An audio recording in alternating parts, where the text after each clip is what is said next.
또 그 안에서 너희가 손으로 하지 아니한 할례를 받았으니 곧 육의 몸을 벗는 것이요 그리스도의 할례니라. 12절도 잠깐 보시면 너희가 세례로 그리스도와 함께 장사되고 또 죽은 자들 가운데서 그를 일으키신 하나님의 역사를 믿음으로 말미암아 그 안에서 함께 일으키심을 받았느니라. 아멘. 오늘은 벨직 신앙고백서 34조를 보겠습니다. 세례에 대한 것입니다. 율법의 요구를 성취하신 예수 그리스도께서 자신의 피를 흘리심으로 자신의 죄를 용서받기 위하여 사람들이 할 수만 있으면 하려고 했던 바에 모든 피 흘림의 마침이 되셨음을 우리는 믿고 고백합니다. 피를 흘림으로 행하던 할례를 폐지하시고 그리스도께서 대신 세례라는 성례를 제정하셨습니다. 세례에 의하여 우리는 하나님의 교회 안에 인도되어서 다른 모든 사람들과 이방 종교로부터 구별되며 그의 표식과 증표를 지님으로 하나님께 온전히 속하게 됩니다. 세례는 또한 우리의 자비로우신 아버지이신 하나님께서 영원히 우리의 하나님이심을 우리에게 증거합니다. 그러므로 그리스도께서는 자신에게 속한 모든 성도들이 물을 사용하여 아버지와 아들과 성령의 이름으로 세례를 받을 것을 명하셨습니다. 우선 여기까지 보시죠. 우리는 지난 시간에 이 두 가지 성례에 대하여 개괄적인 말씀을 받았습니다. 하나님께서 말씀을 듣는 것으로 성령님과 함께 구원의 수단을 허락하셨고 또 이미 구원받은 사람들에게 은혜의 수단을 허락하셨으니 그것이 바로 들리는 말씀과 또 눈에 보이는 말씀인 성례라고 했습니다. 오늘은 그중 첫 번째로 눈에 보이는 말씀, 성례 첫 번째로 세례를 다루게 될 것입니다. 세례는 한자 그대로 씻는 예식인 것이죠. 신앙고백서를 보니까 우리 주님께서 할례를 폐지하시고 자신의 보혈을 흘리심으로 세례라는 성례를 제정하셨다 그렇게 말씀하셨습니다. 그렇게 세례 신앙고백이 얘기하죠. 그러니까 연속성이 있어요. 그리스도께서 죽으심으로 휘장이 갈라져 구약의 모든 의식법이 폐지되었는데 그것은 연속성과 불연속성이 있어요. 그러니까 그 뜻은 그대로 이어진다는 면에서 연속성이 있고 더 이상 그러한 형태로 이루어지지 않는다는 면에서는 불연속성이 있는 거죠. 그래서 구약의 그 유월절 식사는 신약에서 그리스도의 희생 이후로 성찬으로 자리를 잡게 되었고 또 구약 시대에 이 할례라는 의식은 언약의 비준이죠. 그것은 바로 세례로 정착된 것입니다.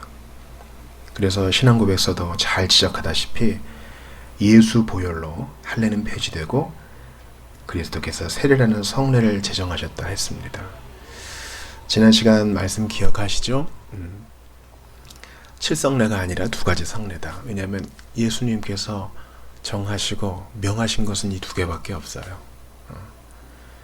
예수님께서 모든 민족으로 제자를 삼아 아버지와 아들과 성령의 이름으로 세례를 주라 하셨고 유월절 식사 때에도 이것을 할 때마다 나를 기념하라, 기억하라. 나의 몸이다, 나의 피다. 주님 말씀하시고 또 명령하셨습니다. 우리에게 이것을 명령하시면 은혜의 수단으로 신자들이 더욱 은혜 가운데 거하게 하게 하시려는 그분의 배려요, 은혜요, 그분의 위로인 것입니다. 신앙고백서를 계속 보시면 세례에 의해 우리는 하나님의 교회 안에 인도되어서 다른 모든 사람들과 이방 종교로부터 구별되며 그의 표식과 증표를 지님으로 하나님께 온전히 속하게 된다 이렇게 말합니다. 여기서 중요한 것은 세례가 그 자체로 어떤 물리적이고 기계적인 효력을 발휘하는 게 아니에요. 뭐가 먼저입니까? 믿음이 먼저입니다. 믿으니까 이제 확실한 증표로 또 인으로서 세례를 받는 것이죠. 그러니까 항상 영적 변화가 먼저입니다. 아직 믿음이 없는 자에게 세례를 주면서 꼭 나중에 예수 믿기 바랍니다, 이렇게 하는 것은 옳지 않은 것이에요. 분명한 신앙 고백이 있는 자에게 세례를 주는 겁니다. 그가 온전한 지식을 갖고 온전한 이해를 갖게 될 때까지 기다리는 것이 아니라, 예수는 그리스도다, 나는 죄인인데 하나님께서 만드신 바 되었는데 죄인이여 타락하게 된 자로서 예수 그리스도의 보혈을 믿음으로 그 이름 까닭에 이제 천국 시민이 되었습니다. 나는 이제 더 이상 마귀의 종이 아닙니다.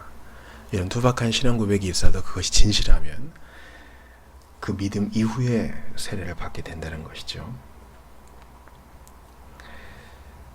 그래서 이 예식을 통해서 분명히 보편교회 안에 속하게 되고 하나님 안에 온전히 속하게 된다는 것을 이제 표지하는 것입니다. 또한 세례는 우리의 자비로우신 아버지이신 하나님께서 영원히 우리의 하나님이심을 우리에게 증거합니다. 그 이유는 뭡니까? 그 물은, 씻는 물은 그리스도의 피를 우리가 생각하게 하는 것이죠. 그리스도의 피로 우리의 모든 더러움과 죄책을 씻으신 것처럼 이 물로 우리 죄인을 씻는 의식을 통해 이 사람은 진실로 그리스도의 보혈로 내적 변화를 받아 이 세례 의식으로 하나님의 교회의 일원이 되고 하나님 자녀의 분명한 권석, 그 일원이 되었음을 선포하게 되는 것입니다. 그래서 그리스도께서는 자신에게 속한 모든 성도들이 물을 사용하여 아버지와 아들과 성령의 이름으로 세례를 받을 것을 명하셨습니다. 씻는 것으로 주스를 사용하거나 다른 용액을 사용하면 안 됩니까? 그런 분들이 계실 텐데, 맑은 물을 뿌려 에스겔에 말씀하고 있죠. 또 복음서를 열자마자, 신약 성경을 열자마자 예수님이 오실 길을 예비했던 세례 요한은 요단강 물로 세례를 베풀었죠. 그래서 우리가 이 물을 사용하는 것입니다. 우리 계속 신앙 고백의 내용을 보시죠.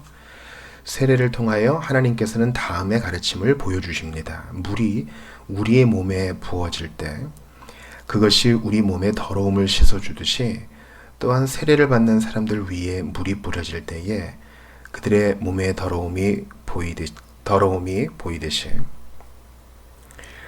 그리스도의 피가 동일한 것을 내적으로 성령의 능력으로 우리의 영혼 안에 이루십니다. 그리스도의 피가 우리의 죄를 씻어서 깨끗하게 함으로 우리로 진노의 자식으로부터 변화하여 하나님의 자녀가 되게 하십니다. 이러한 변화는 물질적인 물에 의하여 일어나는 변화가 아니고, 악한 바로의 복종을 피하여 가나안의 거룩한 땅에 들어가기 위하여 지나야 하는 통로인 홍해, 우리의 홍해가 되시는 하나님의 아들의 보배로운 피가 뿌려짐으로 이루어집니다. 그렇죠? 이 홍해를 건너가는 것을, 이 출애굽하는 것을, 홍해를 도와하는 것을 세례로 표현하고 있지 않습니까? 우리가 이 신앙 고백서의 내용을 그대로 받을 수 있는 것은 무엇입니까? 세례의 씻음은 무엇을 증거하는 것입니까? 이 사람이 그리스도의 피로 씻음 받은 자임을 증거하는 것입니다. 외적으로. 그러므로 나는 세례 안 받아요, 예수 믿은 신앙 고백이 분명하기 때문에 안 받아요 하는 것은 그리스도의 명령을 어기는 것이요, 그리스도의 몸된 교회에 속하지 않겠다는 뜻입니다.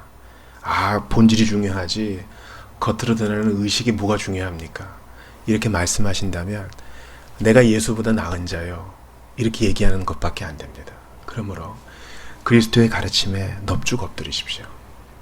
주님이 이것을 통해 부족하지만 몸된 교회가 은혜로 충만하게 하시고, 이 의식을 통해 맞아, 나의 세례를 기억하게 하는 겁니다. 칼빈도 그렇게 얘기했죠. 우리가 약해질 때마다 우리 세례에 대한 기억을 새롭게 하고 이로써 우리 마음을 강하게 함으로 죄사함에 대한 확신을 항상 가져야 합니다. 그러므로 세례를 누군가 받을 때 그것은 그 사람만의 일이 아니에요. 우리 증인된 회중 모두가 다 관계하는 일이에요. 아, 그게 내 일이었지. 저 물에 뿌려짐 나도 경험했었고 예수님의 피 뿌림을 나도 받았지. 2000년 전에 그 예수님과 함께 나도 십자가에 못 박혔고 함께 부활했지. 그분의 피가 달게 나는 오늘도 담대할 수 있다. 나는 천국 백성이 되었다. 우리가 그렇게 기억하며 은혜 가운데 거할 수 있습니다. 우리 계속 보죠. 그래서 목사가 목회의 직무를 따라서 눈에 보이는 성례를 우리에게 베풀지만 그 성례가 가리키는 것 보이지 아니하는 은사와 은혜, 즉 우리 영혼의 모든 더러움과 불의함을 씻고 정결케 하고 깨끗하게 함, 우리의 마음을 새롭게 하고 위로로 채우심, 아버지 하나님의 선하심에 대한 진실한 확신을 주심, 옛사람과 그 행위를 벗어버리고 새 사람을 입게 하시는 역사는 우리 주님께서 주십니다. 이러한 이유를 따라서 영생에 이르기 소망하는 모든 성도는 우리가 두 번 거듭날 수 없기 때문에 세례를 반복해서 받지 말고 오직 한 번 받아야 한다고 우리는 믿습니다. 이 세례는 물이 우리에게 뿌려지는 세례 의식을 받을 때뿐 아니라 우리의 전인생을 통하여 유익이 됩니다. 이러한 이유를 따라서 우리는 이미 받은 세례에 만족하지 아니하고 성도의 자녀들이 받는 유아 세례를 정죄하는 제세례파의 과오를 배격합니다. 구약 이스라엘의 어린아이들이 우리의 자녀들에게도 주어진 동일한 언약을 따라서 할례를 받았던 것과 같이 우리는 우리의 자녀들이 세례를 받아 언약의 표식으로 인침을 받아야 한다고 믿습니다. 진실로 그리스도께서는 성인들과 마찬가지로 성도들의 어린 자녀들의 죄 용서를 위해서도 피를 흘리셨습니다. 그러므로 어린 아이들도 그리스도께서 그들을 위하여 행하신 구원의 표식과 성례를 받아야 합니다. 여기서는 세례를 베푸는 교역자는 그 외적 표지만을 다루지만 그 중심, 그 실체를 드러내시는 분은 바로 우리 주님이 하신다는 것을 얘기합니다. 그리고 이 벨릭 신앙고백서가 작성될 당시에 과격한 제세례파들이 좀 문제가 됐거든요. 과격주의자, 근본주의자들, 근원주의자들이라고 할 수 있는데 당시에는 유아 세례와 그 시민권 관리가 동시에 이루어졌습니다. 유아 세례 받은 사람은 출생 신고한 거예요. 그런 것들을 이제 행정관들이 좀 이용했죠. 근데 신앙은 각자다. 나의 믿음이 중요하다. 유아가 믿을 수 없는데 어떻게 어린아이가 세례를 받느냐. 그렇게 좀 과격하게 신앙 종교개혁 운동을 하는 분들이 있었습니다. 그래서 지금 귀도두불에는 이 내용을 쓰고 있죠. 세례는 한 번이다. 믿는 성인이 침수 침례를 받아야 된다. 이런 내용을 우리는 받지 않는다. 지금 이렇게 얘기합니다. 여기에 대해서는 설명이 필요합니다. 여러분, 세례를 받는 것은 어떤 사람의 믿음 이전에 성부, 성자, 성령의 이름으로 이 사람이 언약의 공동체와 울타리 안에 있다는 것을 증거하는 것이에요. 창세기 17장에 보면 주님이 아브라함에게 할례를 명하실 때 아브라함뿐만 아니라 그 집에 있는 남자들, 돈으로 산 자들, 종들도 다 할례를 받으라 명하십니다. 사도행전 2장 39절에서도 이 약속은 너와 너의 자녀들에게 주어졌다. 이렇게 말합니다. 고린도전서 7장을 보면은 한쪽만 믿는 부부에 관해서 이렇게 말합니다. 그렇지 아니하면 너희 자녀도 깨끗하지 못하니라. 그러나 이제 거룩하니라. 이 자녀에 대해서 신약성경에 관심을 갖는 것을 볼 수 있습니다. 사도행전 2장 39절에서 보면은 너의 자녀들에게 라는 표현이 있고 예수님은 어린아이들이 가까이 오는 것을 금하지 말라 하셨죠. 너와 내 집이 구원을 받으리라. 그때 그 내 집 안에는 어린아이가 포함되어 있다는 것입니다. 베드로의 설교를 듣고 회심한 3,000명이 바로 어딘가에 물에 잠길 만한 그 강을 찾는 것은 쉽지 않았을 것이다. 그러므로 이 관수의 세례를 받았을 것이다. 그렇게 얘기하는 사람도 있습니다. 중요한 것은 이것입니다. 내가 믿었기 때문에 세례를 받는 것이냐, 아니면 우리 아이가 언역의 공동체 안에 들었기 때문에 유아 세례를 받는 것이냐, 이것은 다른 차원의 문제입니다. 분명한 것을 기억하세요. 유아 세례를 받는 것이 이 아이가 반드시 거듭날 것이다 라는 것을 확증하는 게 아닙니다. 이스라엘 사람은 다 할례 받았죠. 그러나 주님의 택한 이스라엘이 있었고 배교하여 떨어져 나간 이스라엘이 있었습니다. 참 이스라엘 누구인가? 남은 자가 있다, 주님이 말씀하셨죠. 즉 어린아이가 유아 세례를 받는 것은 아브라함의 복이 임하는 것이니, 이 부모의 신앙가들에게 이 아이가 신앙의 유익을 받을 것이니, 교회는, 특히 부모는 신경 써서 이 아이가 회심하여 자신이 죄인됨을 고백하고 예수 그리스도를 나의 구주 나의 하나님으로 영접할 때까지 최선을 다하여 양육하고 사랑으로 키우겠습니다, 이런 서약도 되는 것입니다. 그러니까 유아 세례 받아서 천국 가는 게 아니에요. 이런 면에서 제세례파와 접점이 있죠. 우리는 세례 받아 천국 가는 게 아닙니다. 믿음이 있고 예수 그리스도를 개인적으로 구주로 영접해야 천국 가는 것이죠. 그러므로 유아 세례 문제를 너무 전면에 내세우지 마세요. 신약 성경에 유아 세례 문제가 전면에 나오지 않습니다. 세례의 방식에 대해서, 세례의 대상에 대해서 너무 싸우느라고 신앙의 힘을 다 쓰지 마세요. 받아들이십시오. 그러나 여러분이 믿는 바를 분명히 견지하세요. 저는 저희 아이들에게 유아 세례를 허락했습니다. 그것은 이걸로 됐다가 아니라 이제 이 아이가 성인이 되어서 개인적으로 스스로 예수님을 나의 구주로 받아들일 때까지 저 최선을 다하겠습니다, 이런 헌신의 의미이기도 했습니다. 그리고 그걸 지켜줄 수 있도록 주님이 언약의 테두리 안에서 복을 주실 것을 믿었던 것입니다. 또한 관수냐 침수냐, 이것도 그렇게 중요한 문제가 아닙니다. 저는 우리 성도들이 세례를 받을 때 분명히 공지를 합니다. 세례의 방식은 여러분이 정할 수 있습니다. 물을 뿌리기를 원하십니까? 잠기기를 원하십니까? 두 가지가 다 열려있으니 여러분의 신앙의 고백에 따라 그렇게 하십시오. 왜냐하면 성경에는 이 뿌림에 대한 얘기도 있고 장사됐다 일어난다는 표현도 있기 때문에 침수에 대한 언급도 있습니다. 선교지에서는 많이 침수를 하죠.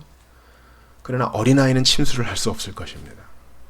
동시에 추운 지역에 사는 사람들, 물이 귀한 지역에 사는 사람들은 더 침수를 할 수 없을 것입니다. 그러므로 본질을 놓치지 마세요. 주변적인 것들로 싸우지 마십시오. 오늘 이 신앙고백 강의를 들으시는 분들 중에 유아 세례를 받아들이지 않으시는 분들 있을 거예요. 또 이 관수 세례를 허용하지 않는 분들도 계실 거예요. 근데 여러분께 묻습니다. 그게 우리 믿음보다 앞서 있는 것은 아니죠. 제가 접점이 있다 그랬어요. 믿고 회개하고 예수 그리스도를 주로 구주로 받아들이는 사람이 믿음 이후에 세례를 받는 것은 동의하시죠? 맞습니다. 유아 세례를 받은 사람이라 할지라도 그 과정을 거쳐야 입교인이 되는 것입니다. 그 과정 없이 성찬을 받을 수 없습니다. 그것은 회심했다는 표가 아닙니다. 여러분 오해를 거두십시오.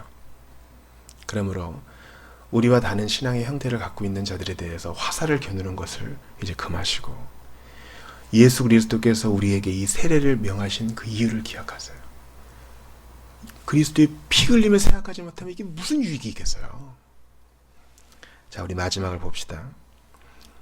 주님께서 구약의 율법에 아이들이 태어난 직후에 아이들을 위하여 어린 양을 제물로 바침으로 그리스도의 고난과 죽음의 예표가 그 아이들에게 주어진 것과 같습니다. 이 예표가 바로 예수 그리스도의 성례였습니다. 더 나아가 과거에 할례가 유대인들에게 한 것을 세례가 우리의 자녀들에게 행합니다.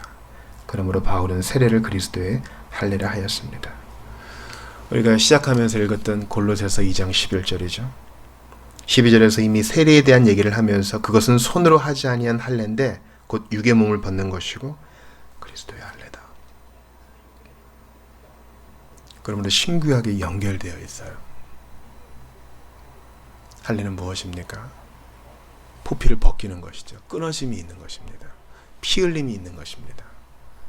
우리가 세례를 받는 이유는 예수 그리스도의 피 뿌림을 받았기 때문입니다. 하나님의 아들이 저주를 받은 바 돼서 하나님에게서 끊어지시고 친히 죽음의 잔을 들이키셨기 때문에 우리가 세례 받을 수 있게 된 것이고 예수님의 식탁에 초청받을 수 있게 된 것입니다. 기억하세요. 지엽적인 부분에 너무 매달리지 마십시오. 나를 위해 흘리신 어린 양 예수 그리스도의 보혈, 그것을 기억하며 세례를 받는 자들을 위해서 기도하고 내가 받은 세례에 감사하며 결코 나를 버리지도 떠나지도 아니하시는 우리 주 예수 그리스도, 그분의 위로에서만 만족을 얻으시는 여러분들 다 되시기를 축원합니다. 우리 같이 기도합시다. 하나님 아버지, 세례를 대하면서 물은 겉만 씻지만 나의 더럽고 냄새나는 속을 씻기 위하여, 새 사람 만드시기 위하여 예수님이 흘리신 그 보혈 기억합니다. 그분의 피 까닭에 예수 그리스도 믿는 자마다 죄인에서 의인으로 바꾸어 주시고 하나님의 자녀 삼아 주신 것에 무한 감사드립니다. 나의 더러움을 보고 나의 연약함을 볼 때마다 온전하신 예수님의 피, 그 피를 기억합니다.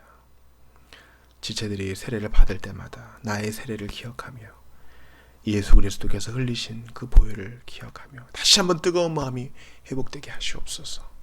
우리의 자녀들 반드시 회심하게 하시고 회심의 경험이 있게 하시고 타의가 아니라 스스로의 힘으로 자기의 손을 들어 예수님을 나의 구주 나의 하나님으로 영접하게 하시고 아직까지 신앙 고백이 분명치 못한 이들도 그리할 수 있도록 은혜를 더하여 주시옵소서. 땅끝까지 이르러 모든 민족으로 제자를 삼아 아버지와 아들과 성령의 이름으로 세례를 주라 하신 주님, 이 사역을 위하여 온 교우가, 모든 교회가 힘쓸 수 있도록 도와주시옵소서. 주님의 보혈을 찬양합니다. 주 예수 그리스도의 이름으로 기도드리옵나이다. 아멘.